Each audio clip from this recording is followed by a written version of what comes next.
Welcome to our deep dive into the Bantu Expansion, one of the most transformative migrations in human history. Over thousands of years, Bantu-speaking peoples spread from West Africa across much of sub-Saharan Africa, reshaping its languages, economies, and cultures. This wasn't a single event, but a complex process that unfolded over millennia.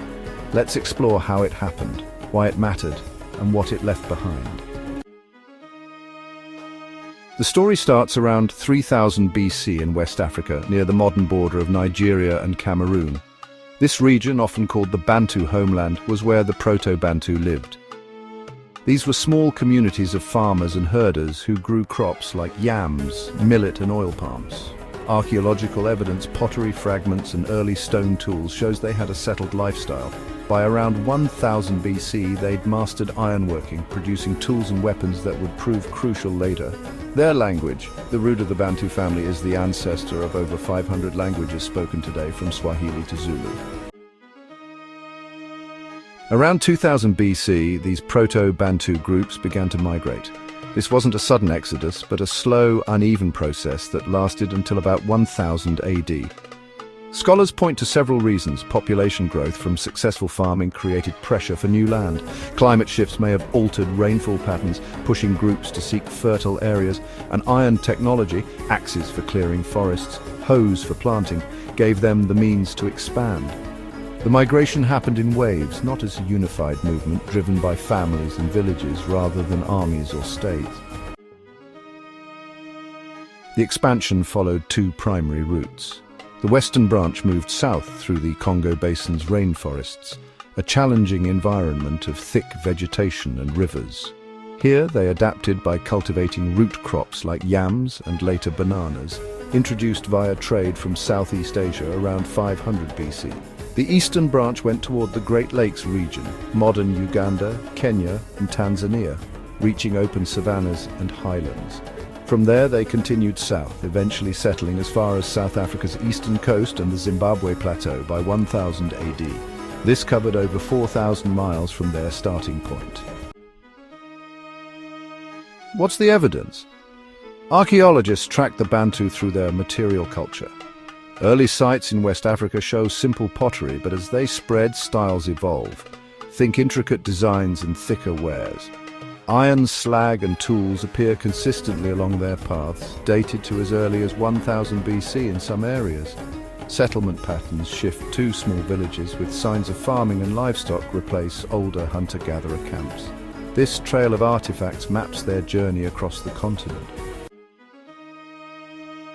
Let's break it into phases. From 2000 to 1000 BC, the initial push took them into Central Africa. By 500 BC, they'd reached East Africa's Great Lakes, where rich soils supported larger populations. Between 1 AD and 500 AD, they expanded further south and east, hitting the Indian Ocean coast, where Swahili later emerged, and the southern interior. By 1000 AD, Bantu groups were established in modern South Africa, living alongside or displacing earlier inhabitants. Each phase built on the last, spreading their way of life. As they moved, the Bantu encountered diverse groups. In Central Africa, they met pygmy hunter-gatherers who often traded with or were absorbed by Bantu communities. In East Africa, Cushitic pastoralists, ancestors of groups like the Somali, herded cattle and clashed over grazing land. In the south, Khoisan hunter-gatherers and herders, known for click languages, faced the biggest changes. Interactions ranged from conflict to cooperation. Genetic studies show intermixing, but the Bantus' farming and iron tools often gave them the upper hand. What did they bring? Agriculture was central. They spread crops like sorghum, millet and bananas, which revolutionized food production in new regions. Livestock, cattle, goats, sheep came too, especially in drier areas. Iron technology transformed economies, with tools boosting farming efficiency and weapons aiding defense or conquest. Their language diversified as groups split off, forming the Bantu family. Think Kikuyu in Kenya, Shona in Zimbabwe, or Xhosa in South Africa. This linguistic thread ties millions of people together today. The consequences were massive. By 1000 AD, Bantu speakers dominated sub-Saharan Africa below the Sahara Desert, an area larger than Europe. In Central Africa, Pygmy populations shrank or adapted to Bantu ways, often as clients or laborers. In East Africa, Cushitic groups retreated north or blended into Bantu societies. In the south, Khoisan peoples were pushed into marginal lands like the Kalahari Desert, their numbers dwindling. The Bantu didn't erase these groups, DNA shows a mix, but their farming lifestyle reshaped the continent's human geography. The Bantu expansion set the stage for later developments. In East Africa, it laid roots for trading states like those along the Swahili coast. In the south, it led to societies like Great Zimbabwe, with its stone ruins dating to post-1000 AD. Today, over 300 million people speak Bantu languages, a fifth of Africa's population. From Congo's rainforests to South Africa's cities, this migration's legacy is everywhere, encoded in genetics, culture, and speech.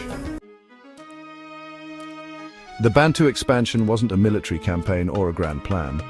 It was a gradual spread of communities adapting to new lands over thousands of years. It's evidenced in archaeology, linguistics, and even the fields still farmed today. This migration didn't just change Africa, it built the foundation for much of its modern identity. If you're interested in more African history, let us know in the comments. Thanks for watching. Subscribe for the next deep dive.